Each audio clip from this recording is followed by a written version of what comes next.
The river current dragged against the reeds, pushing Coco toward the muddy bank. She hauled her weight onto the slick earth, water streaming from her sides. She shook her head, ears flopping, and paused. On a patch of flattened, wet grass, something small was vibrating. A single duckling sat motionless, wings pulled tight to its body, head bowed against the biting wind that rattled the river brush. Coco stepped forward, her heavy feet leaving deep impressions in the mud. She stopped a few inches away. The duckling did not move, its chest heaving in short, jagged breaths. Coco lowered her head. She extended her nose and pressed it gently against the bird's flank. The duckling flinched, then slowly lifted its head. Its eyes were wide, reflecting the gray sky.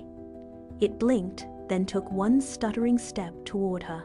Coco turned slowly toward the forest path, casting a glance over her shoulder. The duckling stumbled forward, trailing behind her.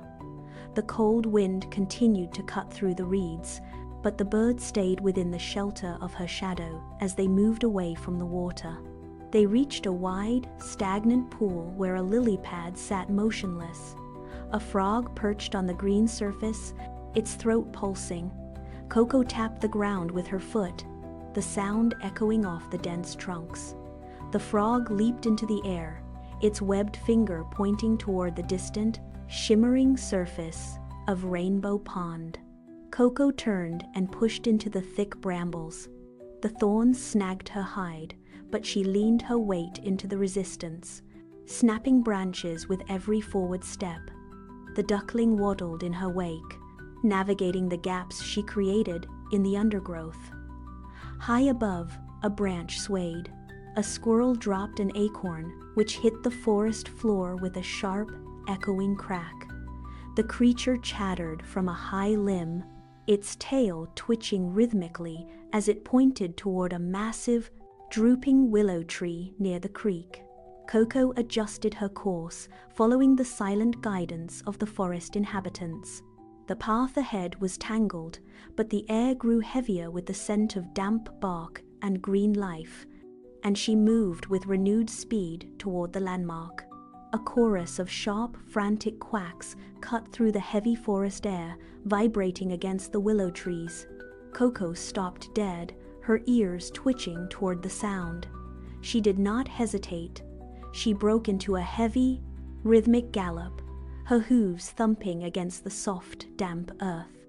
Mud sprayed behind her as she pushed her frame through the final stretch of brush.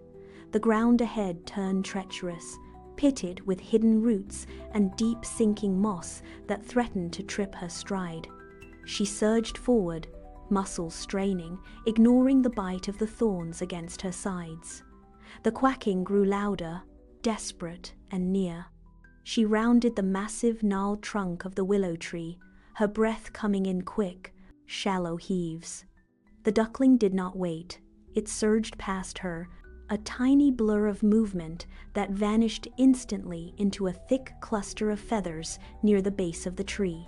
A larger, familiar shape shifted within the shadows, pulling the small bird tight against her. The frantic noise ceased, replaced by a soft, rhythmic murmuring. Coco slowed to a halt, her heart hammering against her ribs as the silence of the forest returned, now heavy with the weight of absolute relief. Mama Duck nudged a woven basket filled with wild berries toward the riverbank, a silent gesture of gratitude. Coco accepted the offering, settling her heavy frame into the soft grass as the sun vanished completely below the horizon. The forest air cooled, but the space around the willow began to glow with a different kind of warmth. From the thicket, a rabbit emerged, carrying a pile of acorns on a flat, slate-gray stone.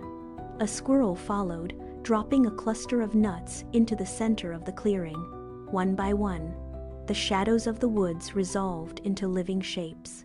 They did not speak, but the rustling of leaves and the clatter of stones filled the void.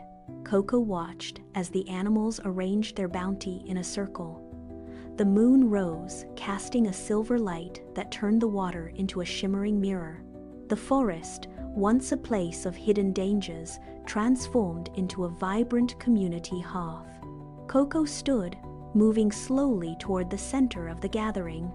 She greeted each animal with a deliberate nod, acknowledging their presence. The tension of the hunt had evaporated, replaced by the steady, rhythmic sounds of a community sharing in the quiet peace of the night. The feast ended, but the purpose of the riverbank remained. It became a fixed point in the forest, a place where the logic of survival shifted to the logic of care. Whenever an animal found itself displaced or in need of direction, it no longer wandered the deep brush. It walked straight to the water. They waited in the tall, swaying reeds, their eyes fixed on the slow current. One evening, a limping badger arrived, its breath ragged, its paws stained with the dust of a long, aimless trek. It sat on the cold mud and waited. It did not have to wait long. A splash broke the surface of the river. Coco emerged from the reeds, her form steady and certain against the moonlight. She stepped onto the bank, her presence filling the silence with a quiet, undeniable stability. The badger stood, watching as she approached with a slow, deliberate gait. Coco stopped, tilting her head to acknowledge the newcomer, and then turned toward the forest path to lead the way.